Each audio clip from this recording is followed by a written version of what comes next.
যাই বলা হয় তারা একটা শব্দ শুনিয়ে দেয়, কি সেটা? সংবিধান। সংবিধান উচ্চারণ করতে গেলে শেষে আসে ধান। তারা ভেবেছে এটা বোধহয় ধানের শীষ, এই কারণে বারবার বলে সংবিধান।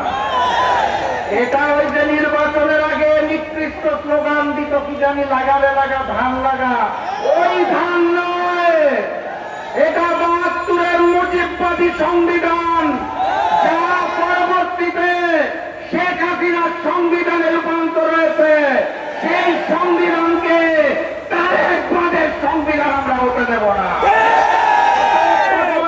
পরিষ্কার, গণভোটের রায়কে সম্মান জানিয়ে বাস্তবায়ন করুন, না হলে এই আন্দোলন করে তোলা হবে, মসনদ থাকবে না ইনশাআল্লাহ।